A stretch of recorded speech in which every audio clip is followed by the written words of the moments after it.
साल 2015 आईआईटी मद्रास के हॉस्टल के एक छोटे से कमरे में एक लड़का जो रात रात भर कोडिंग करता था और जिस गूगल का यूज करता था नॉर्मल लोगों की तरह। उस वक्त किसी ने सोचा भी नहीं होगा कि आज वही लड़का गूगल जैसे बड़े जायंट से कम्पीट करे। वो लड़का है one and only Arvind Srinivas. With Perplexity CEO Arvind Srinivas. Arvind Srinivas, जिसने 2022 में अपना स्टार्टअप परप्लेक्सिटी स्टार्ट किया, जो आज गूगल जैसी कंपनी के लिए थ्रेट बनी हुई है और जिसकी वैल्यूएशन आज $20 बिलियन तक रीच कर चुकी है। तो आखिर कैसे एक मिडिल क्लास बॉय ने ये पॉसिबल किया और क्या खास है जो परप्लेक्सिटी को बाकी एआई टूल्स से डिफरेंट बनाता है कि सिर्फ कुछ ही ईयर्स में ये $1 बिलियन कंपनी बन गई और इतने बड़े एआई टूल्स को टफ कंपटीशन दे रही है।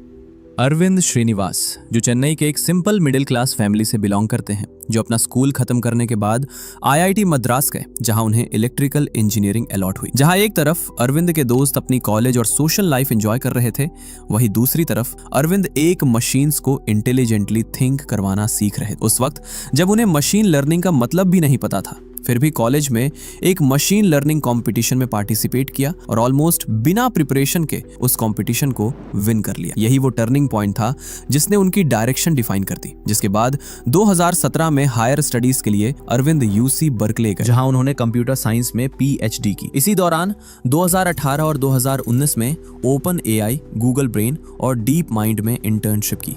यही अरविंद को क्लैरिटी मिल गई कि परफेक्ट सर्च का मतलब एडवांस एआई होता, जिसके बाद नवंबर 2022, जब इंटरनेट का मतलब ज्यादातर लोगों के लिए सिर्फ गूगल ही था, तभी लॉन्च होता है चैट जीपीटी और एक डिजिटल लैंडस्केप ट्रांसफॉर्म हो गया, जहां लोगों ने पहली बार एक्सपीरियंस किया कि कंप्यूटर सिर्फ आंसर्स नहीं देते, बल्कि कॉन्टेक्स्ट, लैंग्वेज और यूजर के इमोशन को समझकर उनके अकॉर्डिंग आंसर प्रोवाइड कर सकते हैं।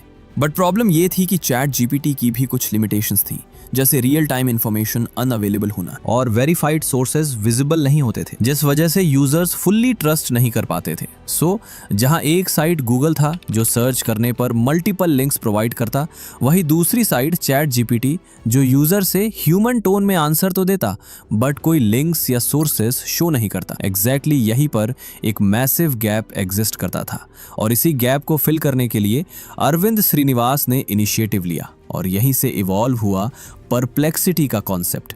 एक ऐसा एआई जो इंटरनेट से रियल टाइम डेटा फेच करे, उसे कंसाइज समरीज में प्रेजेंट करे एंड हर इनसाइट के साथ क्रेडिबल सोर्सेज भी डिस्प्ले करे।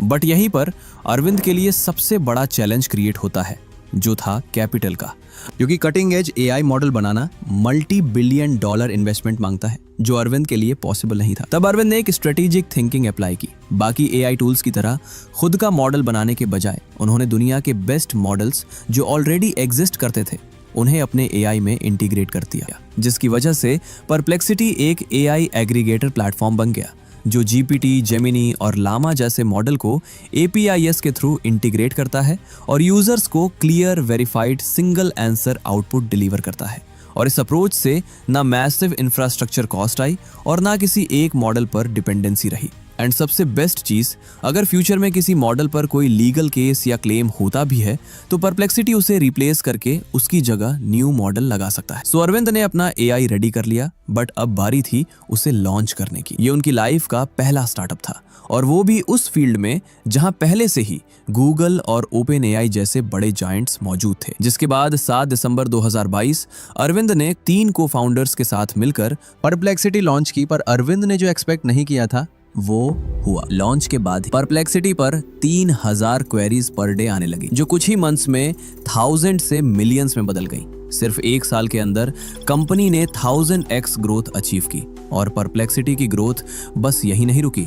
इस रैपिड ग्रोथ और सक्सेस को देखते हुए world biggest chip maker company Nvidia and Amazon founder Jeff Bezos और सॉफ्टबैंक जैसे टॉप टियर इन्वेस्टर्स भी जुड़ गए, जिसके बाद 2025 तक परप्लेक्सिटी की वैल्यूएशन $20 बिलियन तक पहुंच गई और आज परप्लेक्सिटी पर 30 मिलियन से ज्यादा सर्चेस डेली होते हैं, जो इसे दुनिया के फास्टेस्ट ग्रोइंग एआई स्टार्टअप्स में से एक बनाता है। एंड अब क्वेश्चन ये है कि गूगल या ओपन एआई जो इतने बड़े जायंट्स हैं, वे खुद ऐसा प्रोडक्ट डायरेक्टली क्यों नहीं बनाते? सो इसका आंसर उनके बिजनेस मॉडल में छुपा है। गूगल, जिसका प्राइमरी रेवेन्यू एड्स से आता है, अगर वो परप्लेक्सिटी स्टाइल आंसर इंजन बना देता तो यूजर्स लिंक्स पर क्लिक ही नहीं करेंगे, जिससे एड इंप्रेशंस गिर जाएंगे। और दूसरी तरफ ओपन एआई और माइक्रोसॉफ्ट अपनी LLM APIs सेल करके बिलियंस जनरेट करते हैं, और अगर वे एक न्यूट्रल AI इंटरफेस लॉन्च करते तो वे अपने ही कस्टमर्स के साथ कंपीट करते दिखेंगे। आज अरविंद श्रीनिवास का विजन बिल्कुल क्लियर है, फ्यूचर सर्च का नहीं